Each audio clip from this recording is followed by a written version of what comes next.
फातिमा की रानी माँ, प्रभु यीशु की माँ, आसरा तू ही है माँ।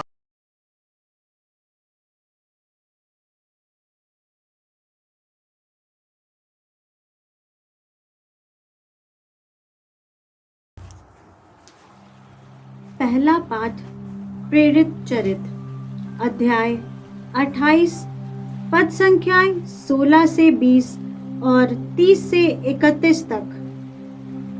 जब हम रोम पहुंचे तो पौलुस को यह अनुमति मिली कि वह पहरा देने वाले सैनिकों के साथ जहां चाहे रह सकता है।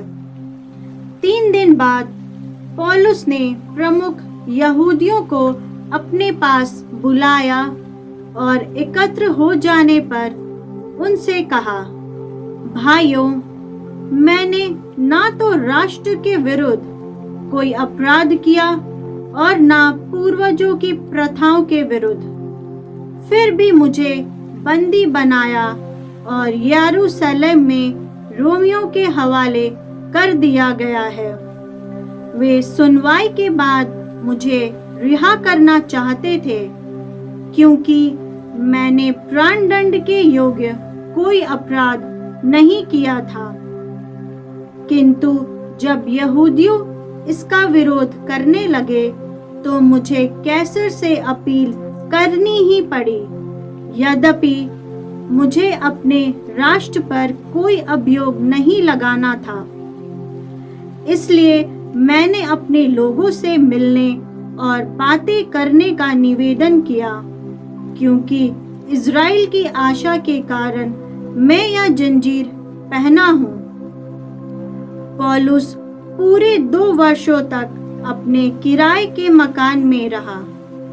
वह सभी मिलने वालों का स्वागत करता था और आत्मविश्वास के साथ निर्विघ्न रूप से ईश्वर के राज्य का संदेश सुनाता और प्रभु यीशु मसीह के विषय में शिक्षा देता था।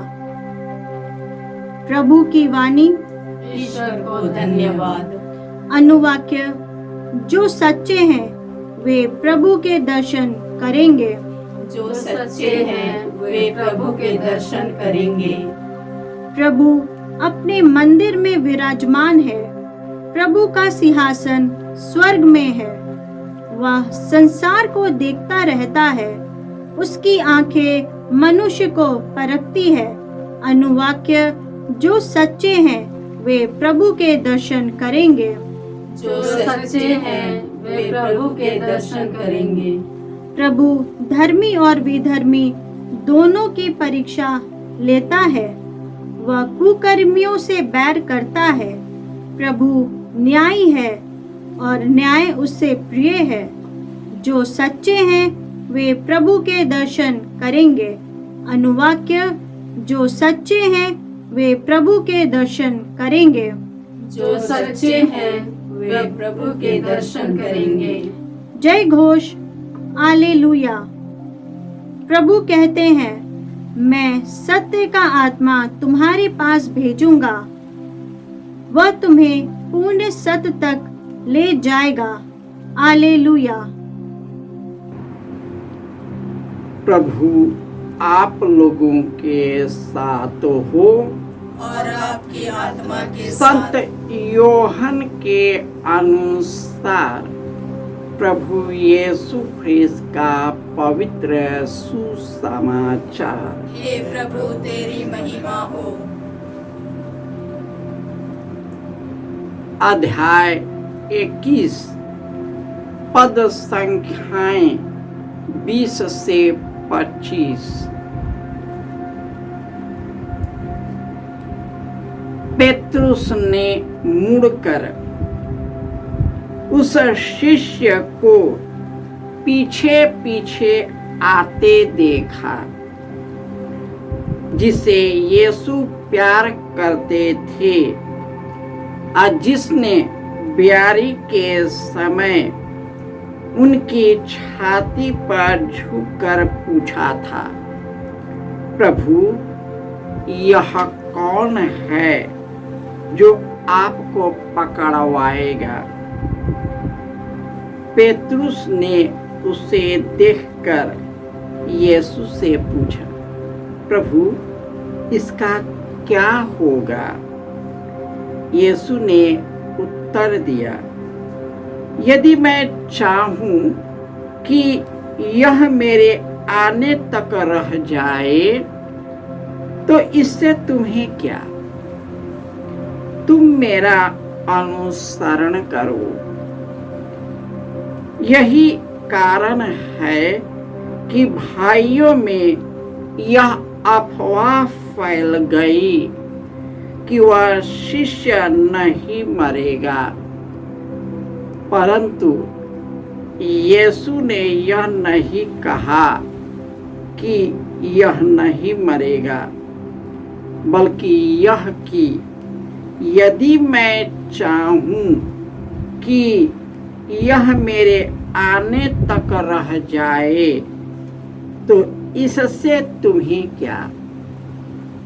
यह वही शिष्य है जो इन बातों का साक्ष्य देता है, और जिसने यह लिखा है हम जानते हैं कि उसका साक्ष्य सत्य है। यीशु ने और भी बहुत से कार्य किए हैं। यदि एक एक करके उसका वर्णन किया जाता तो मैं समझता हूँ कि जो पुस्तकें लिखी जाती वे संसार भर में भी नहीं समा पाती। यह प्रभु का सुसमाचार है। हे क्रिस्त तेरी स्तुति हो। जो हृदय के निर्मल और शुद्ध है वे ईश्वर के दर्शन करेंगे। प्रभु अपने मंदिर में विराजमान है। प्रभु का सिंहासन स्वर्ग में है। वह संसार को देखता है। उसकी आंखें मनुष्यों को परखती है। वह धर्मी और अधर्मी दोनों की परीक्षा लेता है। कुकर्मियों से बैर करता है। प्रभु न्याय और न्यायप्रिय ईश्वर है, और जो सच्चे हृदय से उनके पास आते हैं वे उनके दर्शन करेंगे। शिष्यों का कितना सौभाग्य है कि उन्होंने स्वर्ग से उतरी हुई जीवंत प्रभु यीशु के मुख से वचनों को सुना, उनके मिशन कार्यों को सुना, और उन्होंने इतने सारे कार्य किए, इतने चमत्कार किए कि उसको लिखना पुस्तकों में संभव नहीं है, क्योंकि ईश्वर अनंत है। अनंत है उसका कार्य। उनका कार्य इस पूरे संसार और ब्रह्मांड में भी समा नहीं पाएगा। यही कारण है जब शिष्य को पता चला कि यही सच्चा ईश्वर है, तब उन्होंने उनके लिए अपना जीवन समर्पित किया, और ईश्वर अपने पिता के भेजे हुए जो पवित्र आत्मा भेजने का वादा किया था उन सबों पर ठहर गया। और आज पौलुस शास्त्री, फरीसी और यहूदियों के बीच घिर गए हैं। उन्हें कटघरे में खड़ा कर दिया गया है। उन्होंने न किसी को मारा पीटा, न किसी की चोरी डकैती की, न हत्या की। तब फिर भी उसको क्यों पकड़ा गया? संहिता को लेकर के, धर्म विधियों को लेकर के, क्या वही ईश्वर है क्या? जो ईश्वर को प्यार करता है, उनकी आज्ञाओं का पालन करता है, उसके मार्ग पर चलता है, तो ईश्वर खुद उनके लिए आत्मिक और अनंत नियम बन जाता है। उसे फिर कोई दूसरी संहिता की जरूरत नहीं। पौलुस को ना यहूदियों की संहिता की जरूरत है, ना फरीसियों का, क्योंकि सब कुछ यीशु में पूरा हुआ।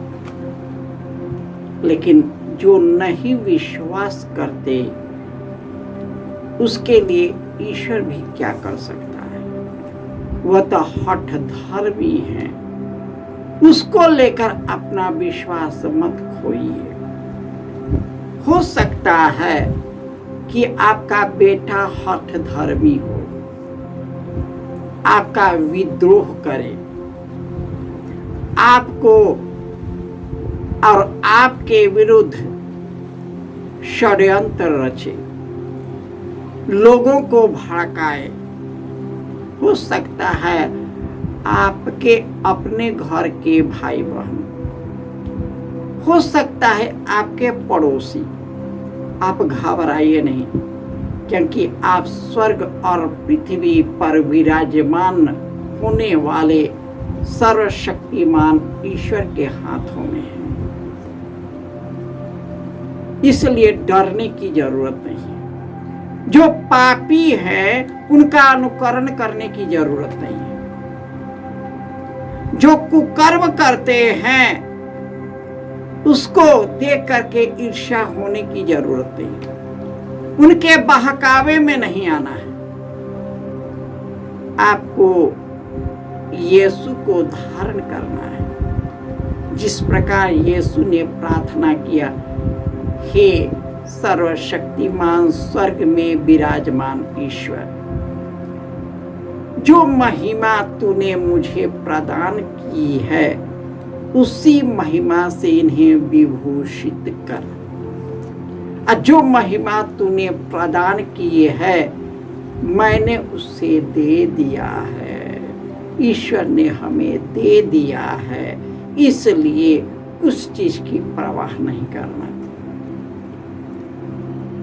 इस दुनिया से जाने के पहले कम से कम अपने मर हृदय को शुद्ध कर लो, ताकि आप महिमामय सिंहासन के पास पहुंच जाए। क्योंकि वचन कहता है, धन्य है वे जिसका हृदय निर्मल और शुद्ध है, वे ईश्वर के दर्शन करेंगे। आज हमें शुद्ध और निर्मल हृदय लोगों की जरूरत है।